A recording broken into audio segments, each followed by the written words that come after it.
Dans le métier des chercheurs, ce que j'aime le plus, c'est le fait qu'on touche vraiment différents aspects. Il y a évidemment des moments de difficulté parce qu'on est confronté à résoudre un problème. On met tous nos efforts à résoudre ce problème. Du moment où il est résolu, on est content bien évidemment, mais on cherche toujours un autre problème. Et du coup, on est toujours dans la pression de résoudre des problèmes. On n'est jamais satisfait. Mais effectivement, c'est très enrichissant.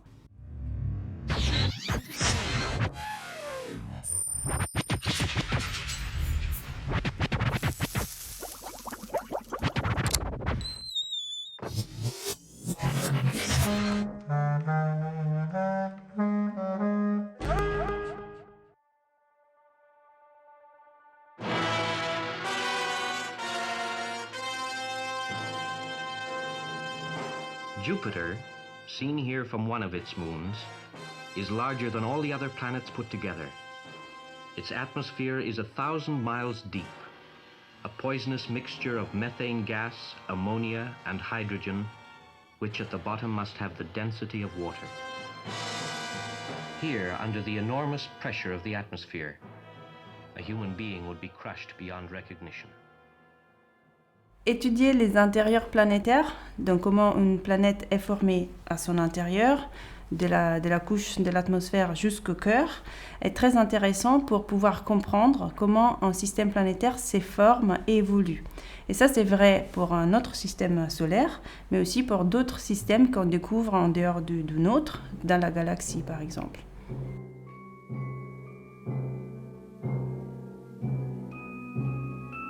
Les planètes qu'on appelle telluriques, on sait qu'on a un noyau de fer nickel, entouré par un manteau de silicate avec une atmosphère fine. Si on considère par exemple Jupiter ou Saturne, c'est complètement différent. Leur intérieur, c'est dominé par l'hydrogène-hélium qui ont un comportement qui est complètement différent, par exemple par le manteau de silicate. Et si on va sur Uranus et Neptune, la connaissance qu'on a de ces deux planètes, c'est encore plus incertaine. On pense qu'ils sont formés par des mélanges d'eau, ammoniac et méthane, mais la connaissance qu'on a jusqu'à maintenant, c'est tellement incertaine qu'ils peuvent être consistantes avec différentes autres possibilités. À 3000 km ou même à 6000 km en profondeur de la Terre, on arrive à des conditions qui sont vraiment très très très différentes de ce qu'on a l'habitude de rencontrer tous les jours sur la surface. Donc on part de plusieurs millions de bars et plusieurs milliers de degrés.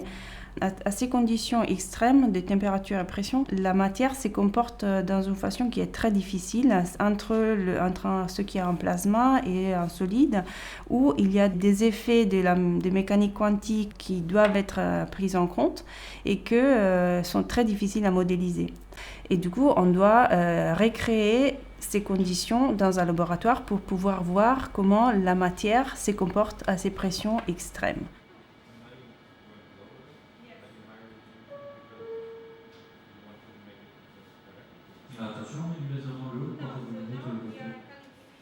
Attention, on met du laser dans le hall, portez vos lunettes ou évacuez.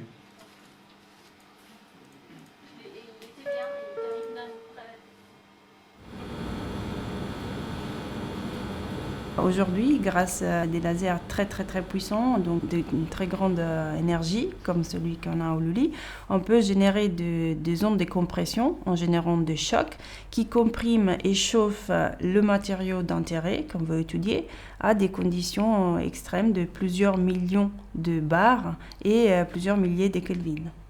Et du coup, on peut arriver à étudier comment la matière se comporte à ces conditions-là.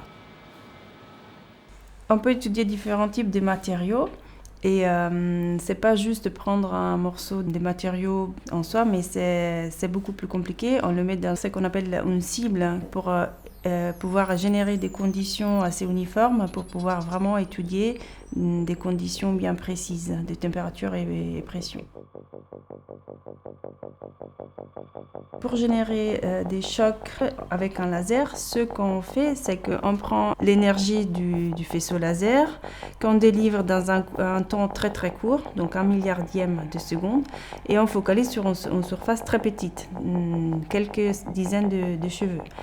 En faisant ça, la surface de la cible est rapidement ionisée et on crée un plasma qui est très très chaud, qui s'expande dans la direction du laser et par effet fusée, on génère une onde de choc qui se propage dans l'autre direction, du coup dans la cible, en la chauffant et la comprimant.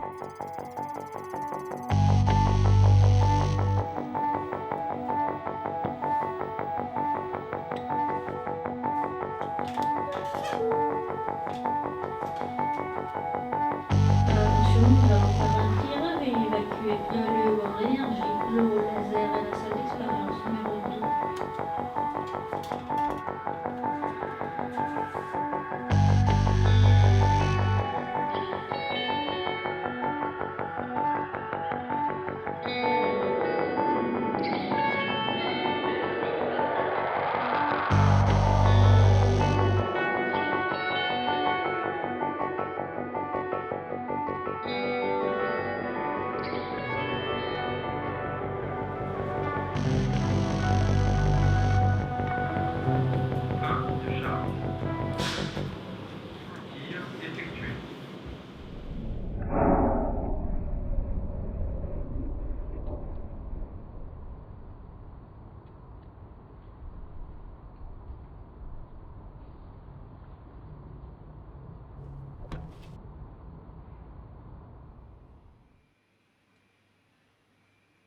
On peut étudier du coup des matériaux, disons, simples comme le fer ou le quartz, mais on peut aussi étudier des mélanges plus compliqués comme l'ammoniac, l'eau ou les mélanges eau-ammoniac. Les mélanges eau-ammoniac, c'est très intéressant parce qu'on pense que c'est les composantes principales du manteau d'Uranus et Neptune, donc ce qu'on appelle les géantes glacées, qui sont les planètes qu'on connaît les moins dans notre système planétaire. Et là, le développement de la cible elle est beaucoup plus compliqué. Ça nécessite un savoir-faire, une précision, un savoir-faire manuel qui est très très très poussé. Et j'ai eu énormément de techniques de la part du responsable du labo cible ici au Lully. On arrive du coup à développer des cibles qui sont vraiment uniques et qui nous permettent d'atteindre des résultats scientifiques vraiment importants. Ça, c'est vraiment c'est quelque chose qui va vraiment au-delà du savoir-faire du chercheur. Et du coup, on a étudié l'ammoniac comprimé à des pressions jamais atteintes, qui nous a permis, par exemple, de mettre en évidence que l'existence de l'ammoniac métallique à des conditions extrêmes.